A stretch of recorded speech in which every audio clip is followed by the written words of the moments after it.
नमस्कार दोस्तों, एक बार फिर से आप सभी का स्वागत है आपके अपने YouTube channel maths by Gajendra Singh पर। देखो दोस्तों, अपन समुच्चय, संबंध और फलन टॉपिक पढ़ रहे थे। उसमें अपन ने समुच्चय के बारे में सभी जानकारी प्राप्त कर ली। समुच्चय को पढ़ा कि समुच्चय क्या होता है, तो उसमें यह है कि वस्तुओं का सुपरिभाषित अगर संग्रह है तो उसे अपन समुच्चय कहेंगे। सुपरिभाषित होना जरूरी है। फिर अपन ने देखा था कि समुच्चय में समुच्चय के प्रकार कितने टाइप से उसे लिख सकते हैं। तो दो टाइप थे अपने पास, एक समुच्चय निर्माण रूप और एक सूचीबद्ध रूप। इन दोनों टाइप में क्या था, निर्माण रूप में तो उसमें एक कथन के हिसाब से समुच्चय को समझाया गया रहेगा या कोई समीकरण दे रखी होगी, और सूचीबद्ध रूप में सीधे अवयवी दिए हुए होंगे। उसके बाद एकल समुच्चय, रिक्त समुच्चय और समुच्चय के उप समुच्चय भी अपन ने देखे कि समुच्चय के उप समुच्चय कितने होते हैं, तो 2 की पावर n होती है, और n क्या होती है, उस समुच्चय में अवयवों की संख्या होती है। और इसमें अपन ने देखा था उचित उप समुच्चय और अनुचित उप समुच्चय। अनुचित तो हमेशा ही दो ही होते हैं, एक तो फाई होता है रिक्त समुच्चय है जो, और एक जो है वो समुच्चय खुद ही क्या होता है, खुद का उप समुच्चय होता है, तो वह भी क्या होंगे, ये दोनों उचित अनुचित उप समुच्चय होंगे। उचित उप समुच्चय है वो अपन ने देखा, कुल उप समुच्चय 2 की पावर n, उसमें से अपन दो जो अनुचित है वो घटा देंगे तो हमें उचित उप समुच्चय मिल जाएंगे। फिर आगे देखेंगे, देखो कुछ अपन ने देखा था, एक कॉम्बिनेशन उनका संग, और उनसे क्या है कि दो समुच्चयों का संग निकालना, दो समुच्चयों का सार्वनिष्ठ निकालना, और दो समुच्चयों का क्या करना, यूनियन निकालना। तो यूनियन, संग और सार्वत्रिक समुच्चय, ये सब निकालने की बात अपन ने पढ़ ली थी। अब देखो आगे जो आज पढ़ेंगे वो देखेंगे समुच्चयों का कार्तीय गुणनफल। कार्तीय गुणनफल देखेंगे। देखो कार्तीय गुणनफल में क्या है,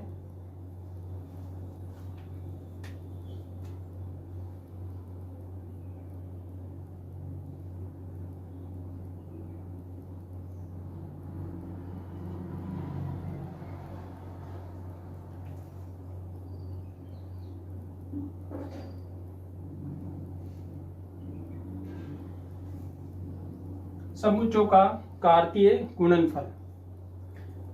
ए कोई समुच्चय आपको दे रखा है 1 2 3, बी कोई समुच्चय आपको दे रखा है ए बी सी।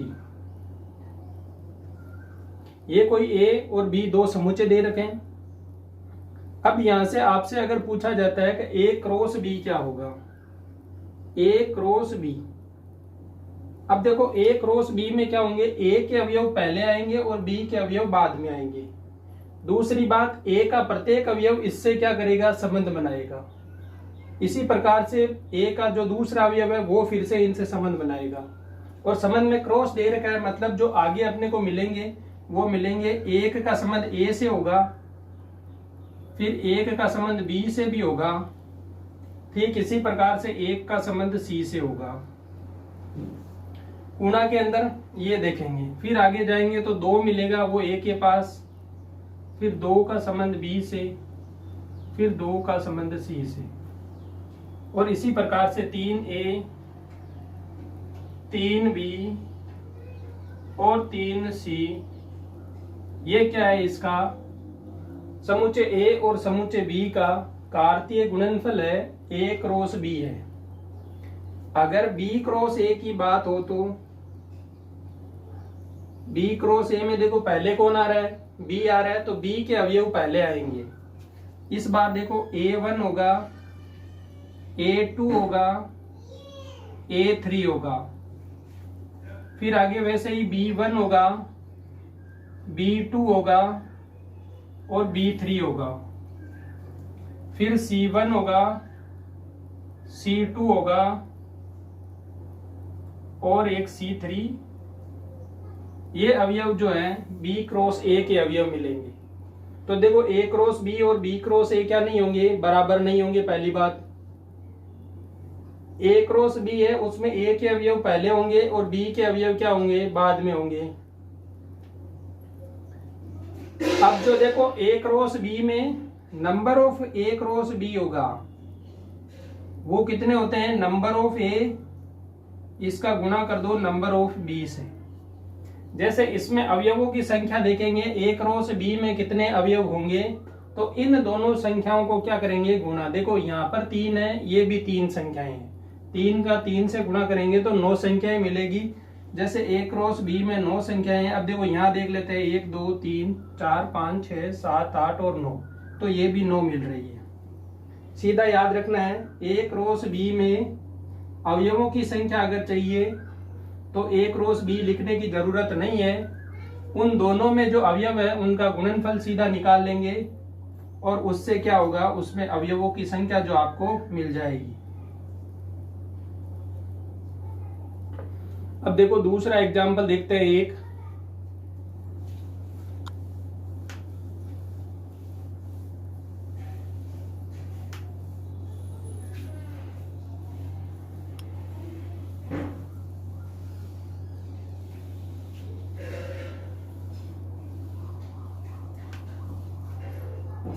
एग्जाम्पल है अपने पास, ए का मान तो वही 1 2 3 और बी आपके पास है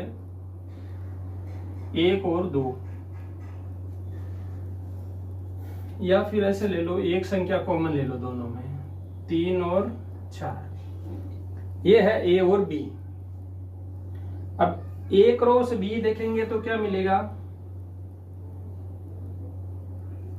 1 का संबंध 3 से, 1 3 होगा, 1 4 भी होगा, फिर 2 3 होगा, 2 4 होगा, फिर 3 का 3 से होगा, फिर 1 3 4 होगा। अगर मैं कहूं number of A cross B कितने होंगे, तो यहाँ पर 3 संख्याएं, यहाँ पर 2 संख्याएं, दोनों का गुणा करेंगे 6 मिलेगी। देख लो अपने पास 6 संख्याएं इसमें आ गई है।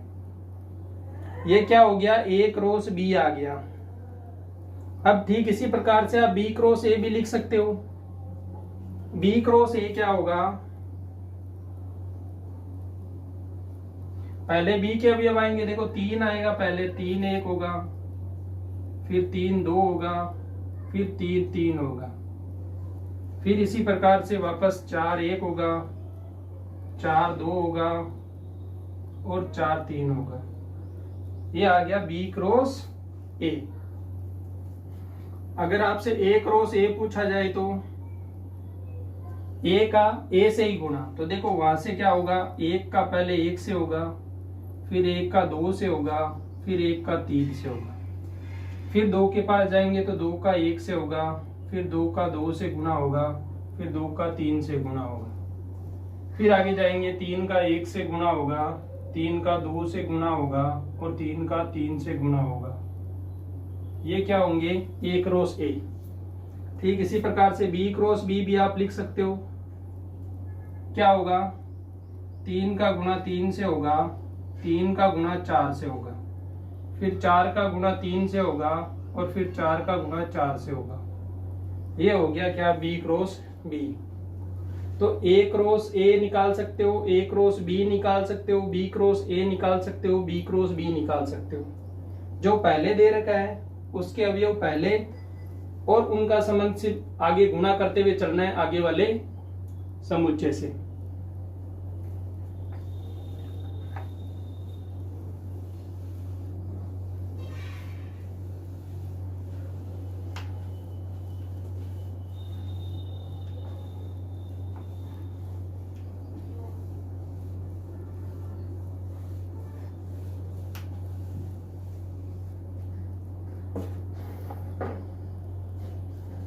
देखो अब इस टाइप से ही अगर ए दे रखा होगा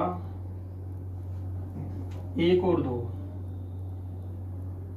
बी दे रखा आपको ए और बी, और सी दे रखा है आपको क्या 3 4 5। अब पूछा है आपसे कि ए क्रॉस बी क्रॉस सी ज्ञात करो। तो ये करने के लिए आप या तो देखो तीनों को कोई एक साथ लिख सकता है, तो देखो पहले 1 का ए से लेंगे, फिर तीनों के साथ फिर इसी 1 का b के साथ लेंगे, फिर तीनों के साथ, फिर 2 का a के साथ लेंगे, फिर तीनों के साथ लेंगे, फिर 2 का b के साथ लेंगे, फिर तीनों के साथ लेंगे। ऐसा करने पर देखो कितने नंबर मिलेंगे, वो तो सीधा इन तीनों को गुणा करोगे तब आपको मिल जाएगा। कैसे? 2 का गुणा 2 से 4 और 4 का गुणा 3 से 12, टोटल 12 अवयव अपने पास होंगे। मैं सीधा लिख देता हूं, आप कहो तो, या फिर पहले a क्रॉस b लिख लेते हैं, उसके बाद c से गुणा कर लेंगे। देखो सीधा लिखने के लिए आप क्या करोगे, पहले यहां से एक अवयव लोगे, यहां से एक अवयव लोगे, इन तीनों के साथ गुणा करोगे। जैसे देखो 1a फिर 3 आ गया, अब 1a फिर 4 ले लेंगे, फिर 1a 5 ले लेंगे, ये तीनों खत्म हो गए। अब वापस चलेंगे, यहां से देखो क्या खत्म हुआ, a खत्म हुआ, अभी b है, तो इस 1 को फिर से b के साथ ले जाओ, 1b3, 1b4, 1b5। अब देखो ये b भी खत्म हो गया, तो अब वापस यहां पर आएंगे दूसरी संख्या के पास। देखो इस तरफ से चलते हुए जाना है, संख्याओं को चेंज करना है। तो पहले यहां से एक संख्या उठाई, फिर यहां से एक संख्या उठाई, इन तीनों का गुणा। अब यहां पर देखो वापस ये संख्या बचेगी, तो यहां से इस संख्या को तो वही रखना है, इसको चेंज करना है और इन तीनों का गुणा हो गया। अब यहां से दोनों खत्म हो गई, तो आगे वाली संख्या चेंज करेंगे, यहां पर लेंगे 2, फिर से वही सेम सिचुएशन, a फिर 3, फिर 2a फिर 4, फिर 2a फिर 5। अब a वाला खत्म हो गया, b चेंज करेंगे, तो यहां से हो जाएगा 2b3, 2b और 4, और ये सही 2b और 5।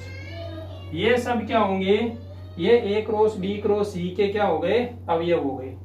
Number of a cross b cross c क्या होगा, number of a cross b cross c अगर आप देखोगे तो आपको मिलेगा 2 गुणा 2 गुणा 3 मतलब 12। और अपन ने देखा ये भी 12 अवयव है, देखो 3 3 6 और ये 6, 12 अवयव मिल रहा है अपने को। तो यहाँ से number of a cross b cross c निकालना होगा, तो अपन सीधा ये क्या करेंगे, इनके अवयवों को आपस में गुणा कर देंगे, जिससे अपने को number of a cross b cross c मिल जाएगा। अब देखो इसमें क्या होगा, अगर इनका गुणनफल अगर आपको चाहिए, इसके साथ यूनियन हो या इंटरसेक्शन हो, तो अपन क्या करेंगे, यूनियन और इंटरसेक्शन जो है उनको अंदर कोष्टक के साथ किस प्रकार से भेजोगे। अगर आपको दे रखा है कि a क्रॉस में दे रखा है b यूनियन c, अगर इस टाइप से दे रखा है तो आप क्या करोगे, a का तो करोगे b से क्रॉस प्रोडक्ट, और फिर से a का करोगे c से क्रॉस प्रोडक्ट, और ये यूनियन का यूनियन बीच में डाल दोगे। a का b से करेंगे और फिर b का c से, अगर ये दे रखा होगा तो पहले a का b से क्रॉस, फिर a का c से क्रॉस प्रोडक्ट करेंगे, उसके बाद है जो इसका क्या ले लेंगे, यूनियन ले लेंगे। ठीक इसी प्रकार से अगर इंटरसेक्शन की बात आती है, तो a का क्रॉस करना है b इंटरसेक्शन c से, वही a का क्रॉस करना है b से, और a का क्रॉस करना है c से, और इनमें से कॉमन चीज या इंटरसेक्शन जो है वो अपने को ले लेना है। a क्रॉस b ये बराबर होगा b क्रॉस a के। ये तभी संभव है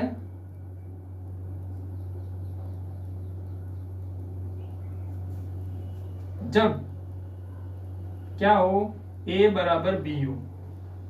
ये सिचुएशन तभी संभव होगी जब a बराबर क्या हो, b हो।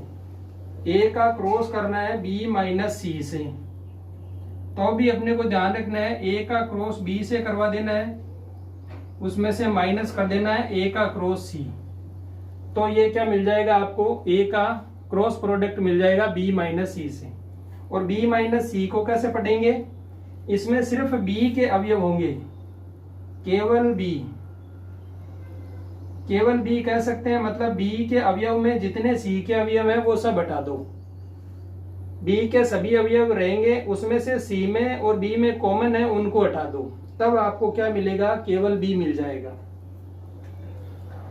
ये सब तो क्या था, समुच्चय के बारे में।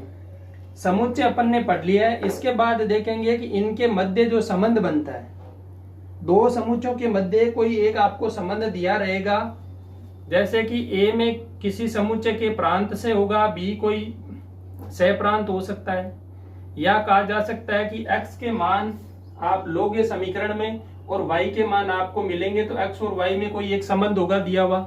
जैसे अगर एक इक्वेशन दे रखी होगी y बराबर 2x + 5, तो ये क्या है, ये एक x और y में क्या है, संबंध है, क्योंकि x का मान आप रखोगे तो y का मान आपको मिल जाएगा।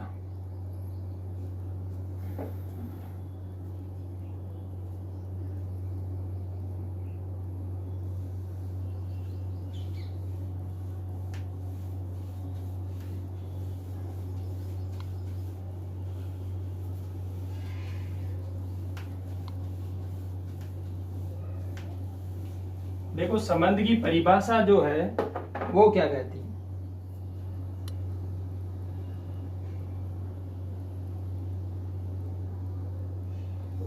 संबंध की परिभाषा से कहता है कि R है वो A से B में संबंध होगा। R जो A से B में संबंध होगा, A से B में संबंध होगा यदि R खुद जो है वो या तो उप समुच्चय हो या उसके बराबर हो, किसके, A क्रॉस B के। अगर ये सिचुएशन बनती है तभी आप कह सकते हो कि जो R है वो A से B में संबंध है।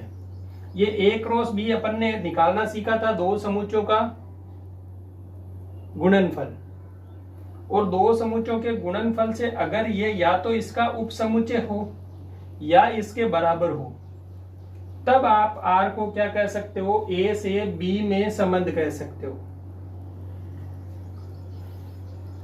जैसे अगर A दे रखा हो आपको,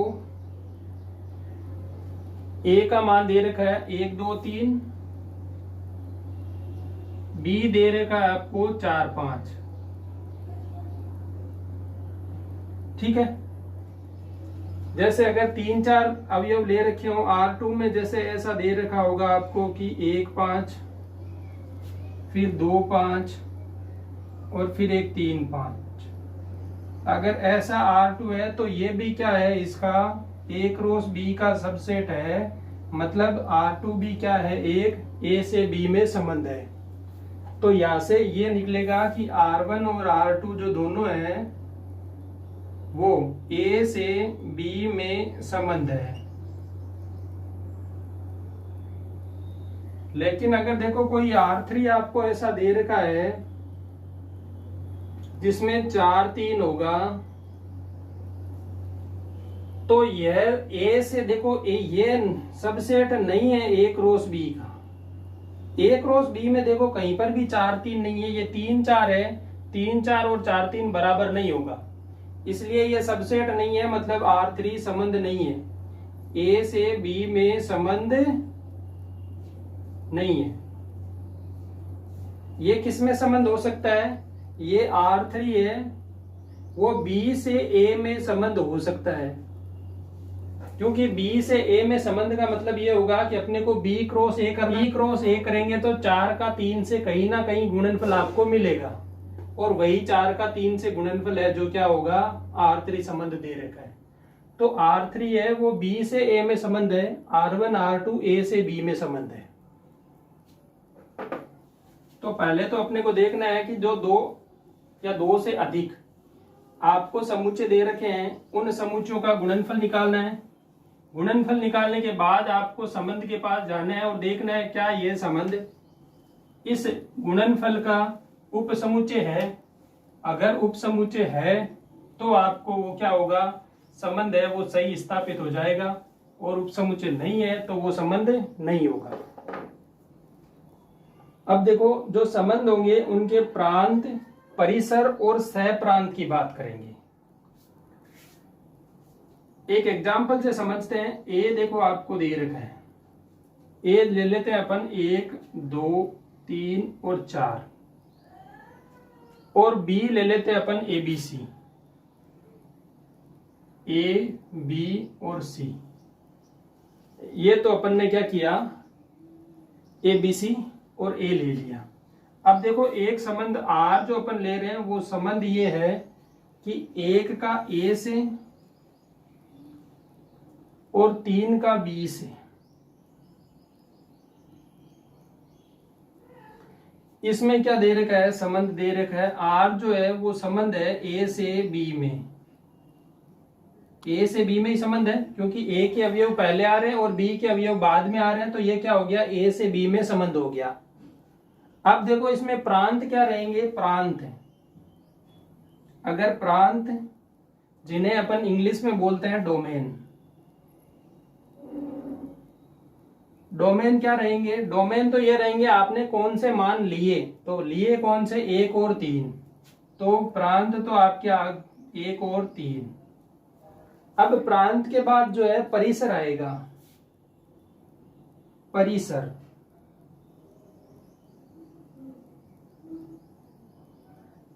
जो परिसर होगा उसे रेंज कहते हैं।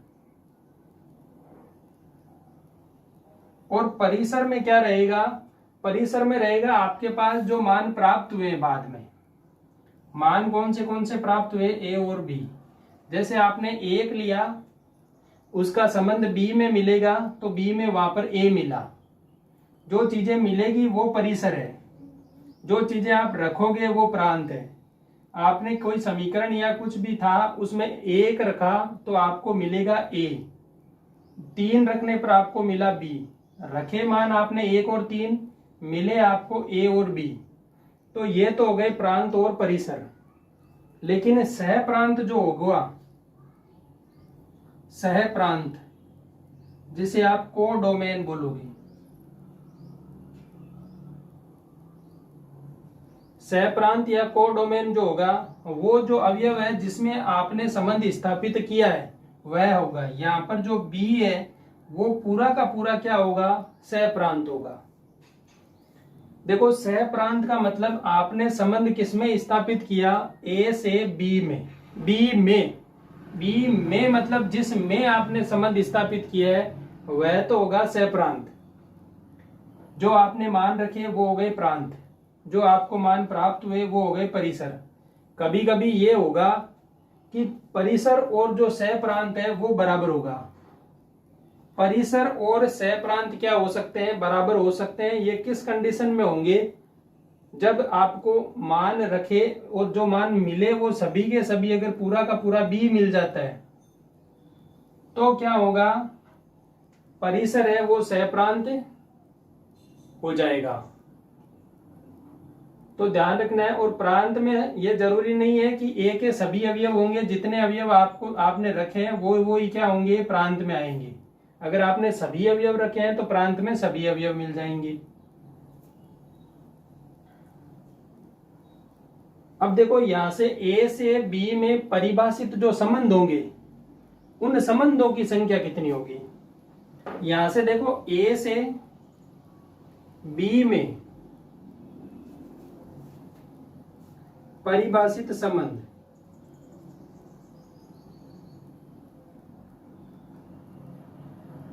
कुल कितने संबंध अपन स्थापित कर सकते हैं ए से बी में, वो होता है 2 की पावर mn। यहां पर m और n ये होंगे इनके समुच्चयों में जो अवयव है उतने।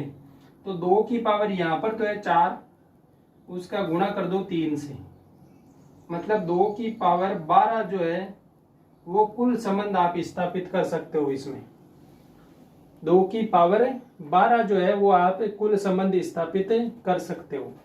ये चीज ध्यान रखना, यहां से जो है सवाल बनने की संभावना है। ये इतने संबंध हो सकते हैं। जैसे देखो एक संबंध ये हो सकता है सिर्फ 1 का ए से, एक संबंध ये भी हो सकता है 1 का बी से, फिर एक ये संबंध हो सकता है 1 का सी से, एक संबंध में 2 के साथ ये हो सकते हैं, फिर 3 के साथ ये हो सकते हैं, फिर 4 के साथ ये हो सकते हैं। ये तो हो गए एक एक के साथ। फिर 2-2 के जोड़े भी हो सकते हैं, 1 का ए से 2 का बी से, ये 2 एक साथ आ सकते हैं। या 1 का ए से 2 का सी से, 2 का फिर 3 का हो सकता है बी से, 3 का हो सकता है सी से, 3 का ए से भी हो सकता है। इस टाइप से जो संबंध बनेंगे वो टोटल संबंध 2 की पावर 12 का गुणा आप कर सकते हो। 2 की पावर 10 होती है वो 1024 होती है। फिर इसका गुणा 2 4 से और कर लो, क्योंकि 2 की पावर 2 रहेगी 4, तो 4 से गुणा कर दोगे, 4 चौके 16, हाथ की 1, 4 दूनी 8 और 1 9, 0 का 0 और ये 4, 4096 संबंध टोटल आप स्थापित कर सकते हो इससे।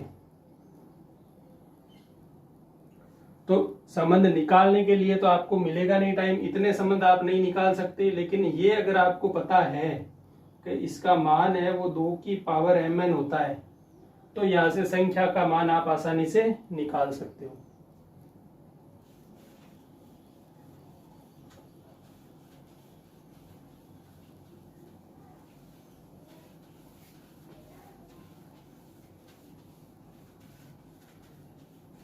तो देखो एक बार रिवीजन वापस देख लेते हैं। पहली बात, गुणनफल के लिए a से b में गुणा करेंगे तो a का अवयव पहले आएगा, b का अवयव बाद में होगा।